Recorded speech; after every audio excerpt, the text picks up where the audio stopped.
ગત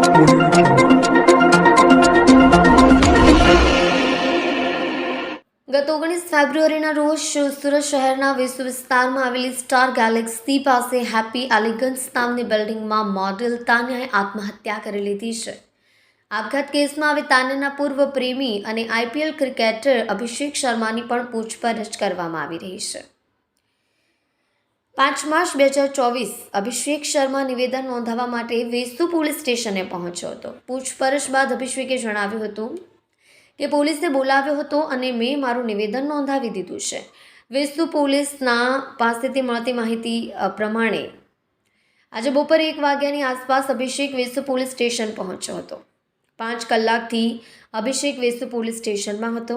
અભિષેકને 5 કલાક જેટલો સમય અલગ અલગ સવાલો કરવામાં આવ્યા હતા. આગામી સમયમાં અભિષેક અને તાન્યા વચ્ચે થયેલી સોશિયલ મીડિયા ચેટ અંગે પણ વધુ પૂછપરછ કરવામાં આવી શકે છે.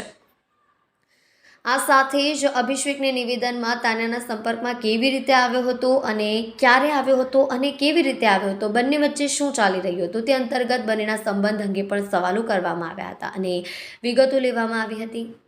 તાન્યા અને અભિષેક બંને સાથે હોવાના ફોટોઝ અંગે પણ સવાલો કરવામાં આવ્યા હતા. તાન્યાના ફોનમાંથી અભિષેક સાથે કરવામાં આવેલી વાતચીતની ચેટ્સ અંગે પણ પોલીસ તપાસ કરી રહી છે.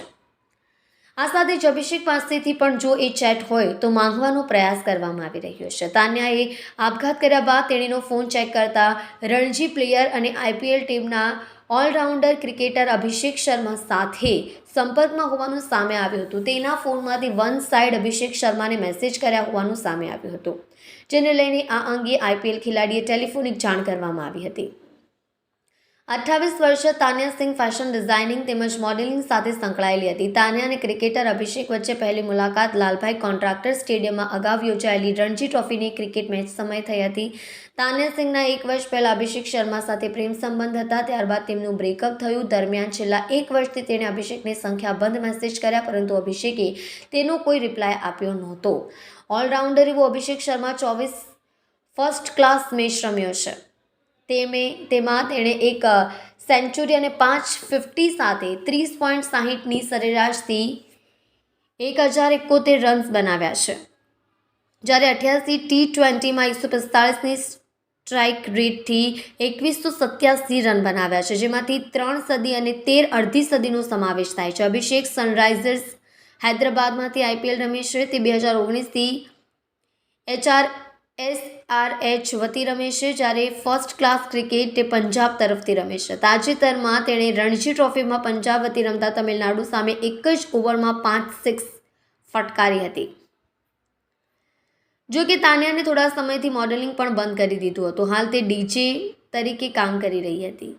તે સુરત સહિત ગુજરાત અને અન્ય રાજ્યોમાં પણ ડીજે તરીકે કાર્યક્રમોમાં જતી હતી. સુરતમાં છેલ્લે 31 ડિસેમ્બરના રોજ ડીજે તરીકે એક ઇવેન્ટમાં કામ કર્યું હતું. પહેલા વર્ષ 2015 સુધી તાન્યા ટેક્સટાઇલ ઇન્ડસ્ટ્રીમાં ફેશન ડિઝાઇનર તરીકે કામ કરતી હતી. ત્યારબાદ ટેક્સટાઇલ ઇન્ડસ્ટ્રીમાં ડ્રેસ, સાડી સહિતના કપડાં માટે શૂટ કરવાનું શરૂ કર્યું. ત્યારબાદ 4 વર્ષ સુધી તે અલગ અલગ જગ્યાએ કામ કરતી હતી. આ સમય દરમિયાન તે જીમમાં પણ ખૂબ જ જતી હતી.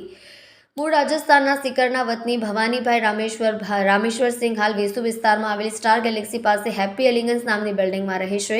તેમના પરિવારમાં પત્ની, એક દીકરો અને દીકરી તાન્યા છે, જ્યારે ભવાનીભાઈ પાંડેસરા જીઆઈડીસી ખાતે કાપડ મિલમાં મેનેજમેન્ટનું કામ કરે છે. ભવાનીભાઈનો દીકરો એટલે કે તાન્યાનો ભાઈ કેનેડામાં અભ્યાસ કરે છે.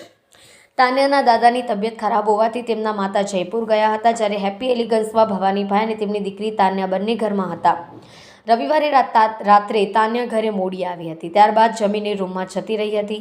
સોમવારે સવારે ભવાનીભાઈએ તાન્યાના રૂમની બેલ વગાડી, પરંતુ તાન્યાએ રૂમ નહીં ખોલતા ભવાનીભાઈએ બીજી ચાવીથી રૂમ ખોલીને જોયું તો તાન્યાએ પંખા સાથે દુપટ્ટો બાંધી આત્મહત્યા કરી લીધી હતી. તાન્યાના મૃતદેહ પર ઇયરફોન પણ જોવા મળ્યા હતા.